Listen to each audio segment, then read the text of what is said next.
Hello, friends! I just had the most glorious day with 2 subscribers who have quickly become friends.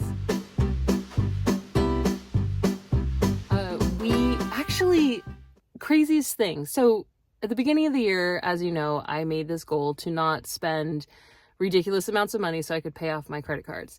So I created this conscious spending Facebook group, and a couple of people joined it, and we've been talking almost weekly, holding each other accountable with our financial goals. And at one point, somebody along the line said, we should get together and go do something. And I was like, hell yeah, because y'all know my number one goal in this is to create a community, especially of like-minded people who want to explore the world. So we finally got together today in Northern California in a town called Vallejo. There's this little recreational area called the Lagoon something park. And we walked on a trail that was 3 miles around. It was a loop called the Lagoon Loop. I don't remember what it's called. But anyway, we got together and I recognized one of the women, but not enough to necessarily place her. And then when I saw her today in the parking lot, I was like, holy hell, man, we started the PCT on the same day. She started with her sister on the same day that I started, and I think we even took the same shuttle into Campo together. And it was like 2 worlds colliding, and it was so special and so wonderful, and I just am beaming from ear to ear because I love that the universe is bringing us all together and that we get to explore this beautiful planet as a group. And that's just really special. If you're having a moment of FOMO and you want to join us on our next adventure, go into Facebook, I'll link it below, and join our conscious spending community. And that is where we're going to be doing most of our planning for our upcoming events. And my friends, the other person that was with us today, Lisa, I'm looking at you, has the most amazing adventure ideas for the Northern California foothills. And I am so excited. There's tunnels involved. There's trains involved. There might be underground lakes involved. The other person that we were hiking with today had a bunch of ideas for the coast, which would be fantastic when it becomes really hot here in Northern California. So this summer is going to be jam-packed full of day adventures. And if you're in the Northern California region, or if you have a really great adventure somewhere on the West Coast, let us know so that we can go and do it, because this is so exciting. This is so exciting that people are as passionate about this as I am, and that you guys want to do this with me. As much as I love freaking out about the future plans of this channel and the people involved in this channel, that is not the point of this video. The point of this video is to talk to you today about what I put inside of my day pack. A day pack is different than an overnight pack because you don't need to have a tent or a sleeping pad or a sleeping bag or any of these really large, heavy items. So you can really streamline your pack. However, in my experience and in my opinion, there are some crucial things that you should put into a backpack. And you know I hate the word should. So I take it really seriously when I say these things need to be in your day pack, even if you're just going around a little tiny lake where you can see the entire trail and you're not going to be, like, search and rescue is not going to have to come find you. It's still important to have these things. So let's see what's in Stripe's bag. First of all, I have this, oh, it's so heavy because it has 3 liters of water in it. Let's pack some water, shall we? I have this Gregory 18-liter bag. It comes with a Camelback in it, or a water reservoir situation in it. And I love her. I love that it's orange, not that that matters, but it is important to have a bright color in case you fall down a mountain and somebody's trying to find you. Having earth-toned, beige, camouflaged colors on a hike, in my opinion, can be dangerous because if you get hurt, nobody's going to find you. Step 1, bright bag is the way to go. Step 2, water. I have this 3-liter Camelback situation. I don't think it's actually a Camelback, but I have this 3-liter thing. I drank 1 liter today on this 3-mile hike. So you could imagine if you're going out for a serious romp in the sunshine, if I drank 1 liter on a 3-mile hike, you could imagine how quickly 3 liters will go by. So always be prepared with your water, in my opinion. I do have a separate little tiny Nalgene bottle that I take with me for electrolytes, because putting anything flavored in one of these things, in my experience, will destroy it. You can never get that flavor out and they're hard to clean. So this is only water, and then I have a separate Nalgene bottle for anything that is flavored like electrolytes. In my center pouch, I have a bathroom kit. I always bring one because you never know. And it is important to leave no trace. So figure out where you're backpacking or where you're hiking for the day and understand if there's going to be bathroom facilities. If not, what are their leave no trace guidelines? Are cat holes appropriate? Do you need to bag it and bring it out with you? How do you need to be prepared? Always have is a first aid kit. This is a gigantic first aid kit, and this is not something that I would bring with me on a through hike because it's just too big and too heavy. The reason that it was on the hike with me today is because I didn't have time to really go through it and figure out what I needed and what I didn't need. So I just grabbed the entire thing from my camping section and threw it in the bag. This is overkill, in my opinion, but it's better to do overkill than not be prepared. The Garmin is something that I take with me no matter what. I have been on several mountaintops where I can see the town, I can see the freeway, I can see the city, and I don't have reception.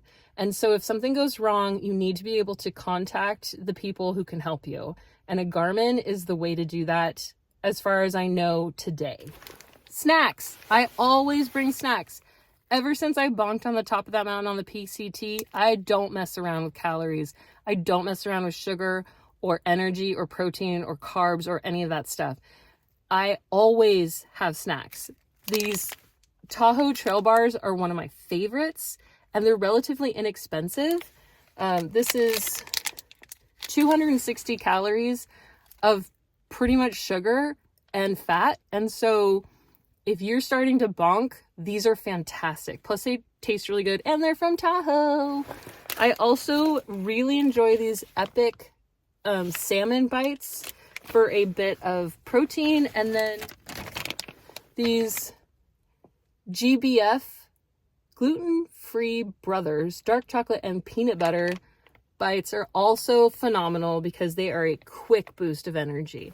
So today I packed these 3 things. That's more than enough calories. Let's see, 2, 4, 6.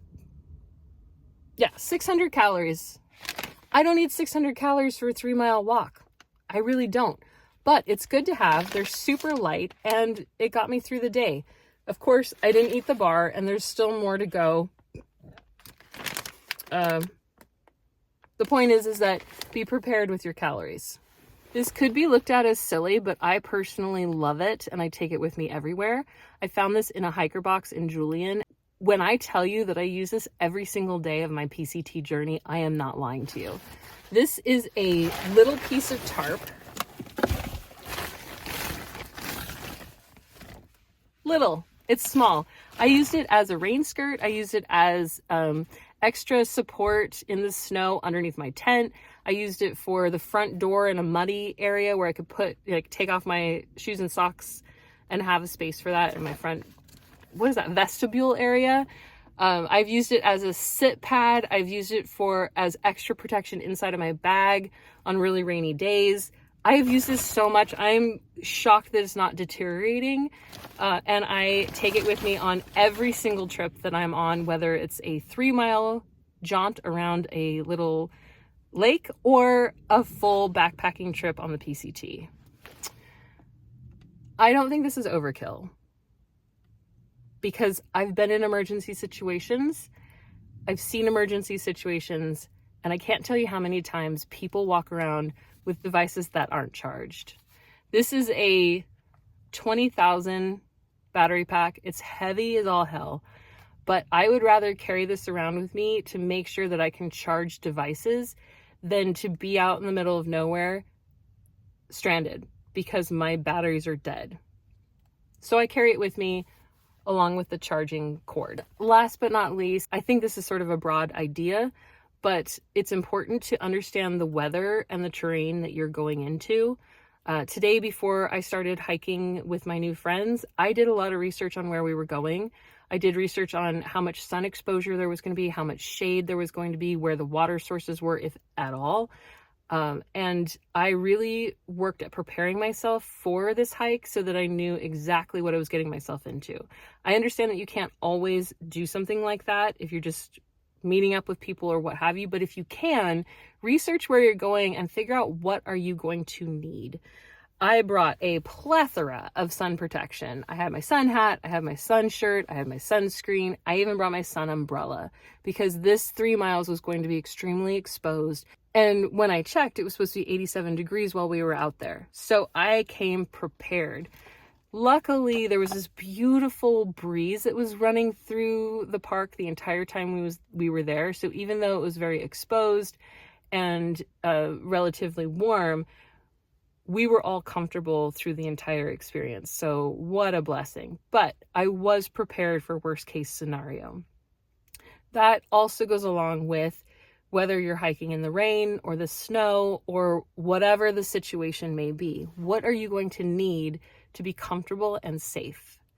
I oftentimes love to hike in the rain, for example. And I know that when I go out there for a day trip, I'm going to be able to get into my car, towel off, go home, and be comfortable and warm. It's very different from backpacking in the rain where you have to go into a tent and try and dry out your clothes in the wet tent. So for day hiking, I think that there's a lot more flexibility with hiking in the rain.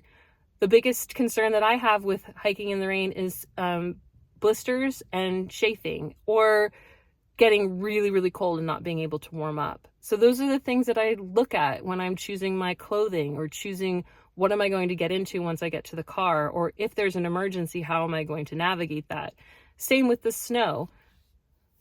The good thing about the snow is that it's usually, at least in Northern California, it's pretty dry. So yes, it's very cold and you can get into some serious situations out in the snow, but you're not going to be wet necessarily. So what do I pack for that? Waterproof socks, extra, clothing, extra layers, extra what have you. My point is that figure out what the weather is going to be like and be prepared for it. I have heard people say, I'm only going out for a couple of hours, or I'm only going out for a couple of miles, so I really don't need to be that prepared. And you know what? If that's the kind of adventure you want to have, I totally support that. I'm not your mom. I'm not here to tell you what to do and what not to do. What I'm here to do is share my experiences with you and let you know that I have been on the top of San Jacinto with a woman in a tank top and short shorts with nothing else except for an empty water bottle and a sprained or broken ankle, I'm not sure. And she was stranded. She was stranded, and it was intense because if I hadn't come down the mountain when I did, they wouldn't have had anything to help them. Let me back up.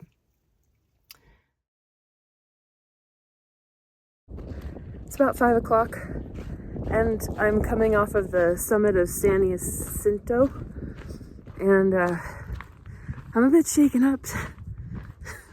I think I'm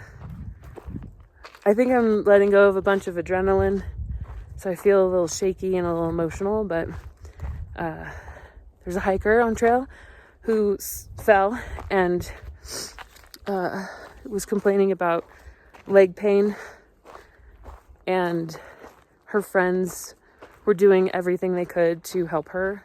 And I felt really helpless. I couldn't figure out how to get my Garmin to tell me what our latitude and longitude was, which was really frustrating. And the only thing I could offer them was my emergency blanket, the emergency sleeping bag that I carry with me always. And I think what I'm realizing right now, which I think is another reason why I'm a bit shaken up, is that if there was an emergency, I'm not prepared. So I can get to the top of a mountain, but I don't know if I could get back down if something happened. So I hiked up to the summit of San Jacinto, and it was a beautiful day. I started in Palm Springs. It was lovely, warm. We got up to the tram, took the tram up to the base of where most people start hiking, unless you're doing the Cactus to Clouds. And it's 6 miles up to the top. I think it's a 4,000 elevation gain, so it's pretty steep. And there's lots of people who do it in a day, including myself. But I was prepared to spend the night if I needed to, because you never know what's going to happen, especially at 10,000 feet. I saw this group of people who looked underprepared, but whatever. I'm not your mom. I don't know. There's trail runners that go out into Tahoe in the snow with shorts and a bottle of water all the time, and they're fine.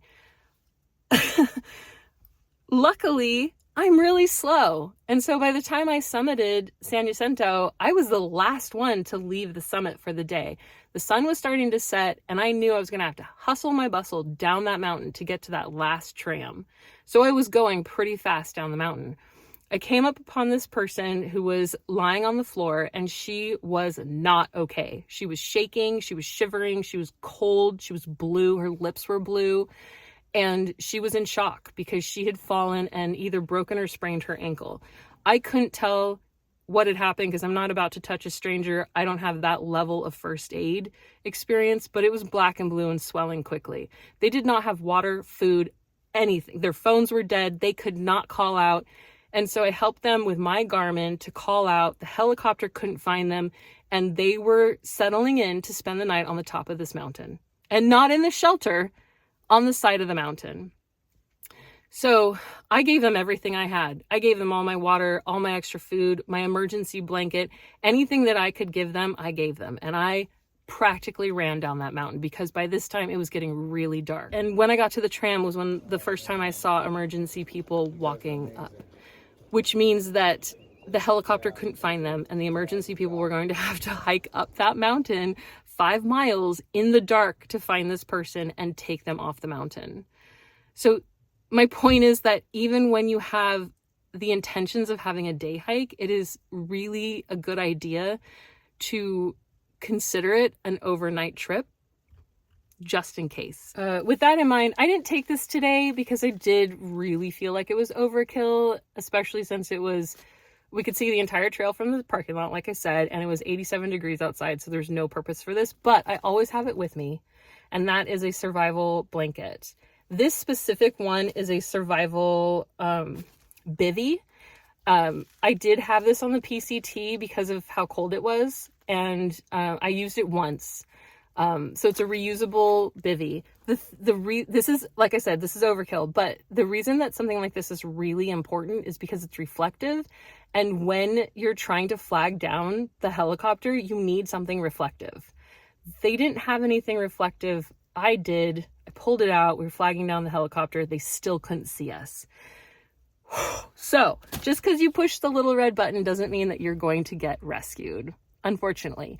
And sometimes when you push the little red button and they're on their way to rescue you, it's going to take them several hours. So be prepared. That's my point. Just be prepared. I think that's it. I think that's it as far as what I brought with me today on this hike and how I think about day hiking throughout the entire year. I think that day hiking is a 4-season activity. I think it can be enjoyable no matter what, especially if you're prepared. So, to close up this amazing monologue, Check the weather, pack accordingly, be prepared, take a first aid class, and have the best time ever. Thank you so much for joining me today, especially to my new friends. I am working really hard at maintaining their anonymity because I do not have their permission to expose them on YouTube, but they are both small YouTubers and they have brilliant channels. I love watching their channels. So if they give me permission, I'm going to link them down below. If they're not linked down below, it's because I don't have permission. And God, my heart is exploding with joy today. So thank you both so much for meeting up with me and making this day amazing. Again, if you want to meet up with us in the future, you can just get into that Facebook group so that you can get the details. And I think that's it. I'm going to go have dinner with my family, and I hope you have a fabulous afternoon/evening, and I can't wait to go on another adventure with all of you soon. Take care.